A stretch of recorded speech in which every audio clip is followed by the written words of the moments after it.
जब आप पैदा होते हो तो डेट ऑफ बर्थ लेफ्ट में लिखी जाती है। जब आपकी डेथ होती है तो डेट ऑफ डेथ राइट में लिखी जाती है। उन दोनों के बीच में जो जिंदगी आपकी, वो इन दोनों तारीखों को यादगार बनाती है। Got it? आप उन दोनों डेट्स को यादगार बनाने के लिए आज क्या कर रहे हो? कैसा लगता है जब पता पड़ता है कि अब एग्जाम के लिए केवल 1 महीना बचा है, 1 हफ्ता बचा है या कल एग्जाम है? कैसा लगता है जब आपका कोई पेपर खराब जाता है, कोई आपका पूरा साल खराब जाता है? एक बात बताओ दोस्त, खराब आपका पेपर और साल होता है या खराबी आप में होती है कि आपने पढ़ाई नहीं करी? आप पढ़ो या ना पढ़ो, आपकी पढ़ाई के हिस्से का जो टाइम है, जो इन दोनों डेट्स के बीच का टाइम है, दैट इज कंप्लीटली योर्स। लेकिन आपकी ही जिंदगी के लिए आपको छोड़ करके अगर कोई टेंशन में है तो वो कोई और है। आपकी पढ़ाई में आगे कितना खर्चा होगा, आप कब उनसे किसी खर्चे के लिए पैसे मांग लो। आपके पेरेंट्स को ये सोच सोच के डर लगता है कि मैं कहां से लाऊंगा इतने पैसे। और एक बार आप अपने आप से पूछो सवाल कि आपने किन चीजों को जरूरी बना रखा है, आपने क्या क्या लफड़े पाल रखे हैं, आपका दिन कैसे शुरू होता है और किस तरह से पढ़ाई को टाल टाल कर आप फिर रात को बिस्तर में पहुंच जाते हो और सुबह अलार्म बजते सोचते हो कि यार सोते ही सुबह हो जाती है। सोने को ही नहीं मिलता। सोने को तो आपको मिल जाता है, लेकिन जो पढ़ाई के टाइम आपने जो जो लफड़े पाल रखे हैं उनको मैं बताता हूं एक बार। सबसे पहली बात कि आप बहुत ज्यादा खबरी बने हो, उसकी लाइफ में क्या चल रहा है। अरे मैच में कल क्या हुआ यार, वो क्लास में क्यों नहीं आई कल, मेरी फोटो पे लाइक क्यों नहीं आ रहे यार, आज ऑनलाइन होके भी मेरा मैसेज सीन नहीं किया उसने, पता नहीं किससे बात चल रही होगी। अच्छा मैंने कल तो काफी पढ़ाई की थी यार। अरे इस बुधवार की छुट्टी है, फुल टाइम अपना है यार। इस बार विंटर की सेल नहीं लग रही कहीं? ये मेरा मोबाइल कितना टाइम लगाएगा यार चार्ज होने में, यूट्यूब चलाना था मुझे। सोने से पहले चार्ज कर लूं, फिर थोड़ा सोते टाइम बिस्तर में चला लूंगा। अच्छा फेमस होने के लिए तो अपना अलग काम करना पड़ता है ना, पढ़ के क्या मिल जाएगा। मुझे तो फैशन डिजाइनर बनना है, उसमें कौन सी पढ़ाई काम आएगी। अब तो भाई पंखा चलेगा तभी पढ़ूंगा, बिजली नहीं आ रही। वैसे पसीने में मोबाइल पर टाइम पास कर सकता हूँ बिना पंखा चले भी। और यार नेक्स्ट वीक प्रोग्राम है कॉलेज में, थोड़ी शक्ल चमका लेता हूँ अपनी, नए शूज और बेल्ट ले आता हूँ यार विवेक के साथ जाके। विवेक को फोन लगाया, अरे भाई क्या हाल है? कुछ नहीं भाई बस ऐसे ही।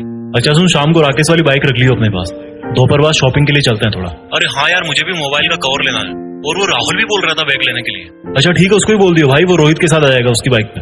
अच्छा ठीक है भाई, कॉल बैक करता हूँ मैं। थोड़ी देर बाद विवेक का कॉल आता है, वो बोलता है अच्छा सुन भाई, वो मैंने राहुल से बात करी है, वो बोल रहा है कि अभी चलते हैं थोड़ा घूम फिर लेंगे। मन में भाई झूले लग गए, फट से तैयार हुए बाजार पहुंच गए। टाइम कब निकला पता ही नहीं चला। जहां अकेला जाके 1 घंटे में काम कर सकता था बंदा, वहां अब सबका फिजूल का काम खत्म करवाने का कॉन्ट्रैक्ट ले लिया आपने। और फिर वापस आते टाइम उनके घर से होते हुए आना था, मोबाइल से वेब सीरीज लेना था, बहुत सारे काम थे, लेकिन मकसद सिर्फ एक था, टाइम बर्बाद करना। मकसद सिर्फ एक था कि जो उन दोनों डेट्स के बीच में टाइम मिला ना आपको जिंदगी के नाम पर, उसको बर्बाद करना है बस। मकसद टाइम बर्बाद करना था, बहाने रोज मिलते गए, अपने आप को झूठे इल्यूजन में रखते गए और हर दिन एग्जाम की तरफ बढ़ते गए। एग्जाम के 1 महीने पहले वर्ल्ड वॉर वाला टाइम टेबल बन गया, जो कि 2-3 दिन में ही ध्वस्त हो गया, क्योंकि पूरी साल भर पढ़ाई नहीं की। तो एकदम से कैसे 10 घंटे पढ़ोगे, एकदम से कैसे 100 पेज कवर करोगे एक दिन में। एग्जाम का जब 1 हफ्ता बचा तो पूरी जान लगा दी गूगल और यूट्यूब पे सर्च करने में कि कहीं इंपॉर्टेंट क्वेश्चन मिल जाए यार, कोई ट्रिक मिल जाए, कोई रामबाण मिल जाए। एग्जाम की पहली रात तो सो ही नहीं पाए, क्योंकि पूरी साल भर चैन की नींद सो रहे थे। और खराब पेपर होते ही मोटिवेशन दे, इस बार पढ़ूंगा। फिर वही स्टोरी रिपीट, कैरेक्टर तो एक ही है, लाइट कैमरा एक्शन कोई और बोल रहा है, आप रोल प्ले करते जा रहे हो। आज अपने आप से एक सवाल पूछो यार, क्यों, व्हाई? क्यों वो दिन देखना चाहते हो जब आप किसी के नीचे 15,000 की नौकरी करोगे और तब कोई और आपका ही साथी जो आपसे ज्यादा बुद्धिमान तो नहीं था, लेकिन आप जितने फालतू लफड़े नहीं पाल रखे थे उसने, वो ऑस्ट्रेलिया में बीच पे अपनी हॉलिडेज स्पेंड कर रहा होगा। जब आप भरी गर्मी में भीड़-भाड़ वाली बस में जगह ढूंढने के लिए घुसोगे, तब किसी और के घर में fully centralised all weather air condition लग रहा होगा। क्यों जानबूझ के इन्वाइट कर रहे हो वो सिचुएशन जब आपको सेल्फ रियलाइज होगा कि मैंने अपनी लाइफ में कितना टाइम वेस्ट किया। एक सक्सेसफुल स्टूडेंट का दिन शुरू होता है सूरज उगने के पहले।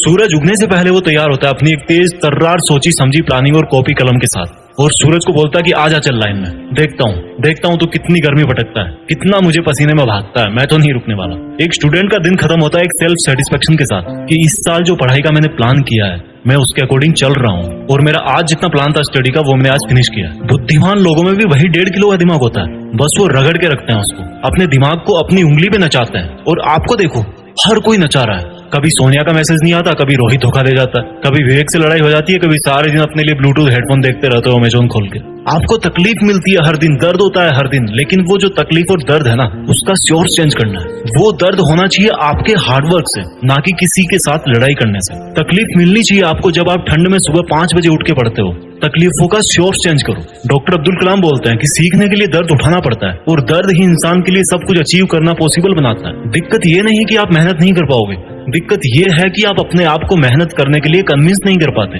रोज डीपी बदलने से जिंदगी नहीं बदलती मेरे दोस्त, अपना एटीट्यूड बदलने से जिंदगी बदलती है। रोज पार्टी करने से नाम नहीं होता, काम करने से नाम होता है। सोने से जिंदगी के सपने पूरे नहीं होते, नींद को खोने से सपने पूरे होते हैं। आप में और एक टॉपर में दिमाग एक ही है, लेकिन वो आपसे ज्यादा भूखा है सक्सेस पाने के लिए, और यही बात उसको आपसे मेरिट लिस्ट में ऊपर डालती है। जब पढ़ो तब सोचो कि मैं अपने खुद के ही बेहतर फ्यूचर वाले वर्जन के लिए पढ़ रहा हूँ। बात बात पर लोगों से उलझने से आपकी ताकत नहीं झलकती। हर सिचुएशन में खुद को कंट्रोल करके जो बंदा कंसंट्रेट करता है, उससे उसकी मेंटल स्ट्रेंथ झलकती है। दुनिया का कोई मोटिवेशन आपको नहीं पढ़ा सकता जब तक आप अपने आप में अपना एक फ्यूचर वर्जन नहीं देखते हो। अपने आप में अपनी एक फ्यूचर वाली इमेज तैयार करो कि मुझे लाइफ में 2 साल बाद यहाँ पहुंचना है, 5 साल बाद यहाँ पहुंचना है। और वो जो मेरा 5 साल बाद वाला वर्जन है, वो जब वहां पहुंचकर अपनी हिस्ट्री में देखेगा, या मेरी जब वो वाली डेट आएगी जो राइट में लिखी जाती है, समझ रहे हो ना, तो उसको अपने आप पर प्राउड होना चाहिए। वो मोमेंट जो है ना, वो इंस्पायरिंग होना चाहिए सबके लिए, दूसरों के लिए मोटिवेशन होगा वो। तो आज से ही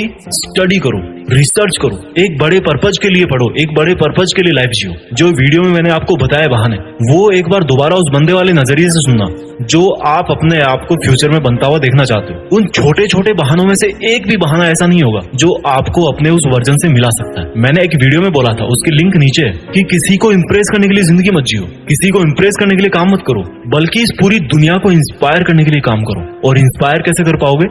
When you prove it to yourself first, जब आप पहले खुद को इंस्पायर कर पाओगे। मेरी बात समझ रहे होंगे आप इस लाइफ में कुछ ऐसा कर सकते हो जो कई सदियों तक कोई और इंसान ना कर पाए, और उसकी शुरुआत होती है आज से, अभी से, आपके नॉलेज से, आपकी क्यूरियोसिटी से, आपके आगे बढ़ने की भूख से। एक लाइन में हमेशा बोलता हूँ जो खुद मुझे मोटिवेट करती है कि कुछ बड़ा सोचो और बड़ा करो। देश में अपना नहीं, बल्कि दुनिया में देश का नाम करो। जय हिंद, वंदे मातरम।